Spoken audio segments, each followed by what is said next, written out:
من رحم اليأس ظهرت مبادرة دولية تدعو إلى المصالحة بين المغرب والجزائر كخطوة ضرورية نحو إنعاش مشروع الاتحاد المغاربي.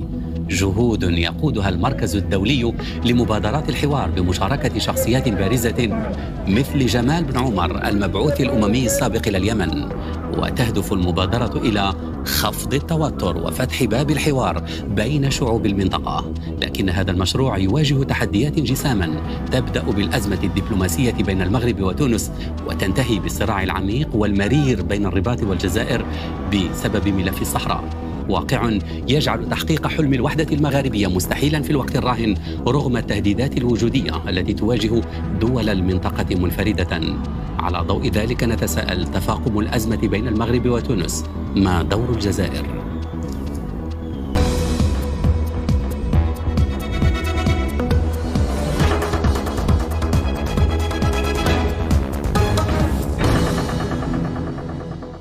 أرحب بكم مشاهدينا الأكارم إلى برنامجكم الحواري بتوقيت برلين، كما أرحب بضيوف حلقتنا وهم عبد الرحمن عمار الصحفي والخبير في الشؤون المغاربية، صلاح الدين الجورشي الكاتب الصحفي والمحلل السياسي ينضم إلينا من تونس عبر زوم، ومن العاصمة الفرنسية باريس عبر زوم أيضا تنضم إلينا منى ذويبية الصحفية والمحللة السياسية. سأبدأ معك أستاذ صلاح الدين. هل يجوز للشعوب المغاربية أن تراهن على جهود المركز الدولي لمبادرات الحوار لفرض رؤية وحدوية تنبعث من القاعدة وتصعد إلى القمة؟ يعني الحقيقة هي مبادرة جيدة ومشكور أصحابها، ولكن السؤال الكبير هو إلى أي مدى تستطيع هذه المؤسسة وهذه المبادرة أنها تتجاوز الصعوبات الجمة والعوائق الهيكلية التي جعلت مشروع اتحاد المغرب العربي يبقى إلى حد اليوم مجرد مشروع، مجرد أمل، ونادرا ما تحرك في الاتجاه الصحيح. هناك مشكلات حقيقية يجب مواجهتها، وهناك عوائق كما قلت هيكلية يجب أيضا تفكيكها بشكل تدريجي. لكن مع ذلك تبقى هذه المبادرة تعبير عن أمل لا يتعلق فقط بالتونسيين أو الجزائريين أو المغاربة أو الموريتانيين، وإنما هو أمل مغاربي. لكن بين الأمل وبين إمكانية التحقق مسافة إلى حد الآن لا تزال ضوئية. إذن دون تحقيق هكذا أو نجاح هكذا مبادرات تحديات كثيرة. عبد الرحمن، أجدد الترحاب بك. رئيس المركز الدولي لمبادرات الحوار هو جمال بن عمر الدبلوماسي المخضرم والوسيط في الملف اليمني. هل يمكن الرهان على رأب الصدع بين المغاربة والجزائريين على وجه التحديد وهم يخوضون حربا طاحنة على وسائل التواصل الاجتماعي؟ الدبلوماسي المغربي السابق أضاف أيضا شيئا مهما، وقال بأن الجزائر ترفض الجلوس إلى طاولة الحوار والتفاوض مع المغرب. إذا رفض بلد أصلا هو طرف في مشكلة أن يجلس معك للتحاور ويقول أنه ليس طرفا في ملف مهم بالنسبة للمغرب كملف الصحراء، فإن هذا يعني يفشل هذه المبادرة من بدايتها. المشكلة أن الجزائر لا تقول فقط أنها ليست طرفا في هذا الملف، بل تحاول أن تجر تونس وتخرجها من الحيادها التاريخي. وقد شهدنا ذلك 2022 في استقبال غير مسبوق لزعيم جبهة البوليزاريو في تونس. يعني أن هذه المبادرة ستفشل ما دام أن هناك طرفا لا يرى في نفسه أنه معني بأنه الأصل في المشكلة ويرفض الجلوس إلى التفاوض، وأيضا وجود بلد كتونس ينجر تحت أجندة الجزائر، وهناك أمثلة دامغة على ذلك. طيب سنفصل في هذه النقطة، لكن هناك أصوات جزائرية أيضا تتهم المغرب بأنه لا يريد الحوار بالشروط التي تراها الجزائر منطقية. أستاذة منى ذويبية، مرحبا بك مرة أخرى. إلى أي مدى تتحمل النظم الحاكمة مسؤولية الحروب الافتراضية بين شعوبها؟ ولماذا كلما ظن المغاربيون أن مشاكل المنطقة قد تسوى تتفجر مشاكل وخلافات أخرى كما حدث بين تونس والمغرب؟ شكرا لك على هذا السؤال. دعنا نضع النقاط أولا في أماكنها. هذه المبادرة هي مبادرة مدنية، والسيد بن عمر لا يمثل جهة رسمية في هذه المبادرة، إنما هي مبادرة شعبية، فبالتالي لا يمكن أن نطرح مبادرة شعبية ونقول بأن النظام مهما كان، سواء كان الجزائري أو أيا كان، لا يشارك ولا يريد أن يشترك في هذا. الدعوة لن تأتي رسمية من الدولة المغربية لترد عليها الدولة الجزائرية، وإنما هي مبادرة مدنية، وأنا يعني أبادر وأشارك في هذه المبادرات المدنية لأنه المغرب العربي لابد أن يصل إلى نقطة أساسية، أن الآن هي وقت المحاور ووقت التكتلات، فمن الصعب غض البصر عن تكتل مثل الاتحاد المغاربي الذي لم يرى الضوء منذ أكثر من 3 عقود، وهو يحاول أن يتشكل وأن يصبح حلفا أساسيا ولديه كل مقومات الحلف. هذا أول شيء. ثاني شيء وهي الأساسيات، الخلفية السياسية لكل هذه أو لهذا الموضوع بحد ذاته تختلف، فنحن لا نريد أن تكون هناك ما يسمى بالعلاقات الصفرية أو العلاقات المحورية الصفرية، بأنه لابد أن تكون إذا كنت صديق عدوي فأنت عدوي. هذه مسألة أيضا لابد أن نخرج من هذه الدائرة حتى نستطيع أن نصل إلى حلول.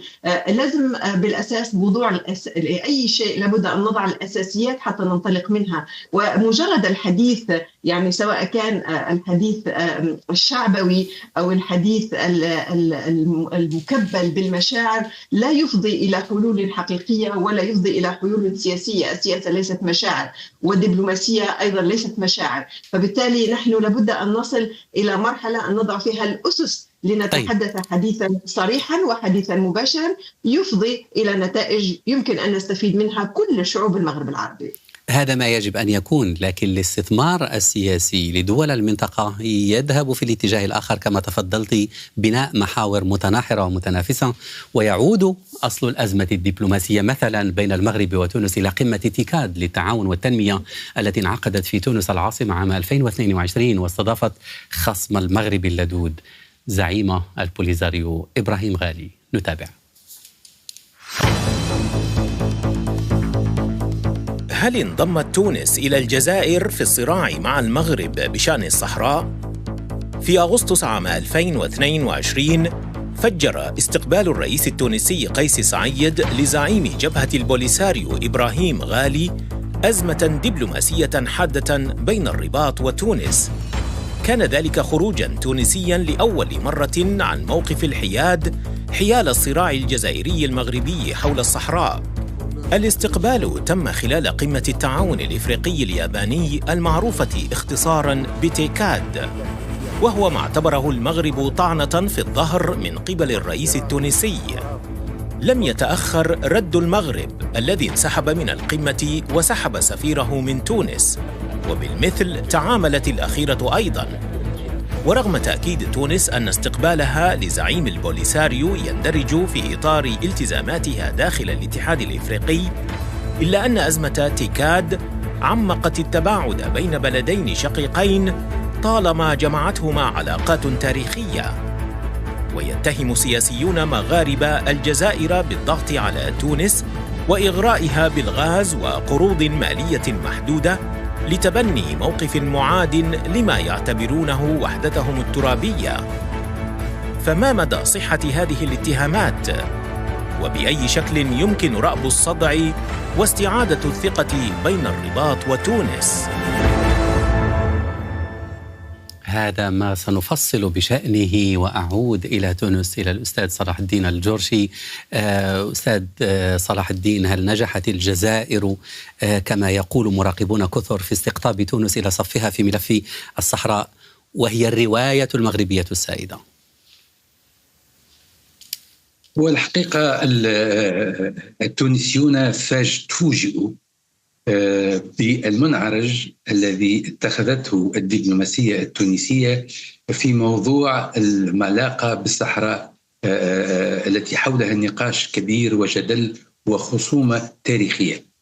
ولأن الموقف التونسي كان قبل ذلك يعني وسطيا، بمعنى أنه تونس لا تتدخل في هذا الصراع وهذا الاشتباك بين الدولتين، وكانت تحاول باستمرار أن تمد يدها إلى المغرب وإلى الجزائر في نفس الوقت، وأنها تتجنب إمكانية تأويل مواقفها تجاه هذا الموضوع لصالح هذا الطرف أم ذاك. لكن فوجئ التونسيون كما قلت بالاستقبال لرئيس البوليزاريو، وهذا خلق مشكلة كبيرة على مستوى النخبة التونسية.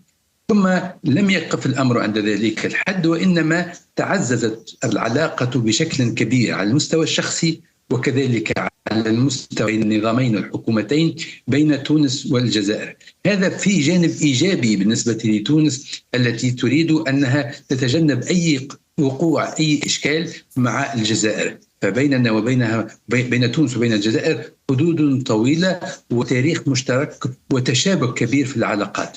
لكن مع ذلك تطورت العلاقة بين تونس والمغرب بشكل أثار أسئلة عديدة لدى النخب، وخاصة لدى الأوساط الدبلوماسية المهتمة بمصالح تونس وحرص جماعي لاستقلالية القرار السياسي التونسي. ومع ذلك تعمقت الأزمة، ووجدنا أنفسنا وكأننا جزء من منظومة أكبر منا في مستوى الصراع بين تونس بين الجزائر وبين المغرب، وأيضا أصبحنا وكأننا طرف مشترك في هذه القضية. لكن مع ذلك ما زلت أعتقد بأنه ما زالت هناك إمكانية لإقناع الجزائريين وخاصة لإقناع السلطة التونسية بأن هذا ليس هو المسار الأفضل لتحسين العلاقات بين البلدين. طيب، بمنطق الربح والخسارة عبد الرحمن، إلى أي مدى يشكل التقارب الجزائري التونسي ضربة لمقاربة المغرب حول الحكم الذاتي؟ هو ليس ضربة مباشرة للمغرب، بل هي ضربة لتونس في حد ذاتها وضربة للجزائر. لماذا ضربة لتونس؟ لأنها خرجت عن حيادها. الأمر لم يقتصر على استقبال إبراهيم غالي، بل تطور إلى الدخول في مبادرة لاتحاد مغاربي يعزل المغرب، وأيضا حديث عن ربما إيواء لقيادات من البوليزاريو في الداخل التونسي. أتفهم الموقف التونسي، هي في وضع اقتصادي صعب، محتاجة للدعم الاقتصادي والمالي الجزائري، والتونسيون يتذكرون العبارة الشهيرة لبورقيبة حينما قال: قلنا لبومدين كليمة وصبحنا فظليمة. يعني لما طالب بورقيبة عن نابة من أبو مدين في 72، قطعت الجزائر في عهد بومدين الضوء على التونسيين الكهرباء. التونسيون يعرفون بأن أوراق الضغط الجزائرية كبيرة جدا على تونس، ونجحوا إلى حد كبير في جرها إلى صفهم. لكن ليس ضد المغرب أحمد، هي بعبع الجزائريون هو أن تكون هناك ديمقراطية حقيقية في تونس. عندما كانت هناك ثورة الياسمين في تونس تغير النظام في الجزائر، خرج الجزائريون يطالبون بإسقاط عهد بوتفليقة. لذلك فمن مصلحة الجزائر أن تكون هناك تونس منهكة اقتصاديا يسهل التحكم فيها وتدبيرها وتوجيهها. أما فيما يخص المغرب، هو الآن لديه تقارب كبير مع موريتانيا، لديه دعم كبير من دول كبرى آخرها بريطانيا. موقف تونس لا يزيد المغرب قوة ولا يزيده ضعفا حتى على الجانب الاقتصادي. لذلك فإن المعادلة هي بين تونس والجزائر، والمغرب أبعد بكثير عنها. وإن كانت تلك بداية فقط لتحالفات أوسع وأبعد وما وراء إقليمية، سنعود إلى هذه النقطة. أستاذة منى، ما قولك في عام 2022، أي بعد أسابيع قليلة من استقبال قيس سعيد لزعيم البوليزاريو، أقرت وزارة المالية التونسية بحصول تونس على قرض ب$200 مليون بفائدة 1%، وعلى يقسط على 15 عاما، إضافة إلى هبة قيمتها $100 مليون وشحنات من الغاز والنفط. هل دفعت الجزائر الثمن كما يقول مراقبون كثر إزاء استقبال سعيد لإبراهيم غالي؟ وكيف تعلقين على ما تفضل به عبد الرحمن أيضا؟ نعم، هناك العديد من التعليقات حول الكثير من الجمل التي كانت أثارت اهتمامي. أولا، المغرب يتعامل مع قضية الصحراء الغربية كأنها بوصلة لعلاقته الخارجية، هذه أولا. ثانيا، أنا تحدثت على قمة تيكاد. قمة تيكاد كانت قمة إفريقية مع اليابان بمشاركة، طبعا كانت تونس هي المقر لاستضافتها ولا تزال، وكانت تونس كانت عبرت رسميا عبر وزير خارجيتها بأنها استقبلت يعني الرجل زعيم البوليزاريو، استقبلته لأن الاتحاد الإفريقي هو الذي دعا هذا الرجل، وهو يعني معترف به إفريقيا، فبالتالي أنه أبدت يعني بأنها لم تخرج عن الإطار الدبلوماسي وأنها تلتزم الحياد. هذا هو الموقف الرسمي التونسي. ما يقال خارج ذلك الإطار أنا لا أعترف به، لأنه المزايدون كثر وأنا لا أدخل في هذه المتاهات نهائيا. ما هو مؤكد أن الجزائر دائما ساعدت تونس سواء كان في السابق أو حاليا، وهذه المساعدات لا تأتي في إطار صفقات معينة أو في إطار أنت يعني في إطار موقف معاد لأي دولة كانت. الجزائر دائما كانت سندا لتونس، والسيد المشارك من تونس يدرك تماما أنه لولا الجزائر لما كان جبل شعبنا أو كان لا أكلت الجزائر تونس بالإرهاب. هذه مسائل أساسية. يتدخل أيضا الزميل من المغرب يتحدث عن مطالبة بورقيبة لعنابة وقسنطينة، وهذا ما كان يتحدث دائما عليه. قسنطينة وعنابة مدينتان جزائريتان قحتان، ولا يمكن الحديث عنهما، والرسوم والحدود المشتركة مرسومة بوضوح، ولا أحد لديه الإمكانية في التحدث عن هذه المسألة أو العودة عن هذه الأطر المرسومة دبلوماسيا وسياسيا منذ زمن طويل، وهذه مسألة مفروغ منها. فيما يتعلق بتونس وموقفها وتوجهها الحالي فيما يخص ما يقال بأن تونس الآن يعني غيرت موقفها باتجاه المغرب بسبب الجزائر. الجزائر لم تطلب من تونس رسميا على حد علمي، وأنا لست الناطقة الرسمية لا باسم الجزائر ولا باسم تونس، ولكن باحثة ومتابعة للمواضيع، فلم أعرف يوما ولم أدرك يوما ولم ألحظ يعني رأيا سياسيا أو دبلوماسيا يتحدث ويجبر تونس على تغيير موقفها. تونس لم تغير موقفها لا فيما يخص الجزائر ولا فيما يخص تونس. فيما يخص السيد رئيس جبهة البوليزاريو كما تحدثت، كانت بمعزل عن رغبة تونس، وكانت بما يسمى الأعراف الدبلوماسية. ما عدا ذلك المساعدات التونسية دائما الجزائر وقفت ولا تزال تقف وتعتبرها مسألة أساسية وجارة لابد من مساعدتها، لأنها لا تملك الأسس الاقتصادية كما في الجزائر. فالجزائر دائما ساعد تونس والاتحاد الإفريقي وكل الدول التي تطلب منها مساعدة أو التي ترى فيها قابلة للمساعدة. فبالتالي أنا يعني فعلا لا أرى داعيا لهذه المغالطات. طيب، ونحن نجتهد فقط لفهم المواقف لهذه الدولة أو تلك. أستاذ صلاح الدين، ما قولك لكي نحسم الأمر في هذه المسألة؟ هل للديون التي والقروض التي حصلت عليها تونس بالإضافة إلى هبة $100 مليون وشحنات النفط والغاز علاقة سببية باستقبال إبراهيم غالي، خاصة وأن كل هذه الأشياء جاءت بعد شهرين فقط من قمة تيكاد؟ ورغم هذا التزامن في التوقيت بين الاستقبال وبين هذا الإجراء الداعم لتونس اقتصاديا، لا أعتقد أن هناك بالنتيجة بالضرورة حالة سببية، أي أنه هناك نوع من المقايضة حصلت، وبالتالي تونس قبلت هذه المقايضة وتخلت عن المغرب من أجل ذلك. لكن أريد أن أؤكد للزميلة العزيزة بأنه نحن هنا في حالة تحليل للوضع، ولسنا في حالة مغالطات وترويج المغالطات. أنا في اعتقادي، ومن مش أنا فقط، يعني كل التونسيين المتابعين للشأن المغاربي يؤكدون ويتفقون بأن حصل تحول في الدبلوماسية التونسية تجاه موضوع الصحراء، وأن هذا التحول هو سبب رئيسي عمق الأزمة والمسافة بين تونس والمغرب، وهذا لا يمكن معناها تغطيته وعندما نقول ذلك لا يعني دفاعا عن الموقف الجزائري، ولكنه نقد للموقف التونسي، لأن الموقف التونسي دبلوماسيا كان يفترض بأنه يتعامل بطريقة هادئة وبطريقة إيجابية مع الطرفين، لأنه يعلم تداعيات ذلك على مستقبل العلاقات بين المغرب وتونس وبين الجزائر لكن أستاذ صلاح الدين، إن سمحت لي واعذرني إن قاطعتك، هناك من يبرر الموقف التونسي على أنه يندرج في مقاربة أوسع من الإقليم. هناك توجه تونسي نحو إيران وتوجه نحو بناء محور جديد يضم الجزائر أيضا،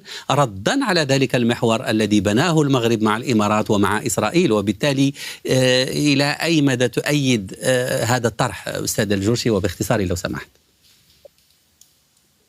هو في إطار معناها التحولات اللي حاصلة لمستوى إقليمي ودولي، حاول النظام الجديد مع رئاسة قيس سعيد بأنه يعدل السياسة الخارجية ويتدخل فيها بشكل عميق إلى حد ما، ولذلك بالفعل هناك توجه لإيجاد نوع من الارتباط بمحور إيران، روسيا والصين كنوع من البحث عن مخرج من حالة الضيق الذي يمكن تعانيها تونس. ومن هنا هناك تطابق في وجهات النظر بين الجزائر وتونس في هذا الشأن. لكن هل له علاقة بموضوع البوليزاريو، وهل هو مرتبط ارتباطا عضويا بهذه المسألة؟ لا أستبعد، لكن هناك توجه عام تحاول أن تونس تستفيد منه على الأقل على المستوى الرسمي من أنها تبني لنفسها علاقات ثقة مع هذه الأطراف.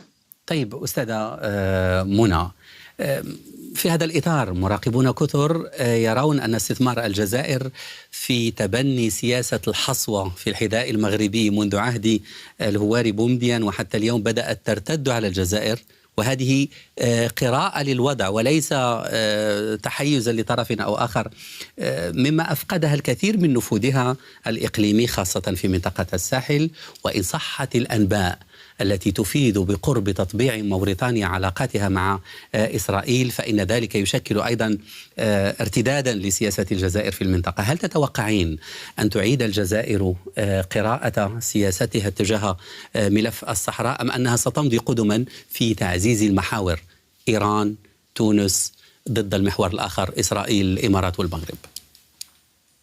أنا لا أرى في ذلك تعزيزا للمحاور كما تفضلت، وإنما أرى فيها انفتاحا نحو دول أخرى وآفاق أخرى وشراكات مختلفة، حتى لا نضع كما يقال بالعامية كل البيضات في سلة واحدة. هذه أساسيات العمل الدبلوماسي، ناهيك على أنه لا أريد أن أضع بأن كل التحركات الجزائرية سواء كانت ما يسمى التكتلات كما تفضلت أو فتح الآفاق لابد أن يكون بالضرورة ضد المغرب أو بالضرورة بسبب الملف الصحراوي. أنا لا أرى الطرق يعني المسألة بهذه الطريقة، وإلا فإننا قزمنا السياسة الجزائرية والدبلوماسية الجزائرية ولها باع طويل، وأيضا باع طويل للسياسة والدبلوماسية المغربية أيضا. فبالتالي أننا نقزم البلدين وأفق السياسة والدبلوماسية في هذين البلدين بهذه الطريقة صراحة لا أتبناه نهائيا. فيما يخص الملف الصحراوي هي مسألة مختلفة. الجزائر لديها موقف حول الصحراء الغربية، تريد حكما مستقلا ودولة لحكم ذاتي. هذا ما تدعي وهذا ما تطالب به وهذا ما تتبناه ويعني تدعو له. في المقابل البوليزاريو يرى بأن الحكم الذاتي مثلا هو خيار فقط من بين الخيارات، فبالنسبة للجزائر تريد أن استقلالية الشعوب وحريتها، ودائما كانت ضامنة لهذه المسألة، سواء كانت في القضية الفلسطينية في الصحراء الغربية. وفيما يخص إسرائيل كما كنت تفضلت، إسرائيل الجزائر لا تريد التطبيع معها، وهذه قضية مفروغ منها بسبب القضية الفلسطينية. لكن هي هذا موضوع سيقودنا إلى نقاش أوسع. عبد الرحمن، فيما تبقى من الوقت في دقيقة لو سمحت، ترى أصوات تونسية وجزائرية بأن الانفتاح على إيران وتشكيل محور معها يضم الجزائر هو رد فعل على محور المغرب الإمارات إسرائيل. إلى أي مدى يتحمل المغرب أيضا مسؤولية تضاؤل الفرص في أي تقارب مغاربي؟ الكثير من الخبراء يرون أنه ليس رد فعل مباشر على التقارب المغربي الإسرائيلي الإماراتي، لأن تونس تعرف أنها مغامرة وأعين واشنطن ترصد الوضع. الواقع هو أن تونس هي ولاية جزائرية، قالها خبير جزائري اعتذر عن هذا الكلام، لكن تعامل النظام الجزائري مع تونس هي كذلك، وتستغل وضعها الاقتصادي لتنفيذ أجندتها في المنطقة. شكرا جزيلا لك، انتهى الوقت للأسف شديد. عبد الرحمن عمار، شكرا. الصغير، أنا أرفض أن أكون عنصرا في هذه القضية. أنا لا أعتبر بأن تونس جزءا من الجزائر، لا، هي دولة مستقلة. وصلت الفكرة أستاذة منى. هذه وجهات نظر فقط، كل منا له وجهة نظر. أنا أسأل فقط. شكرا لك أيضا أستاذ صلاح الدين. نهايته بتوقيت برلين. شكرا جزيلا لكم مشاهدينا، إلى اللقاء.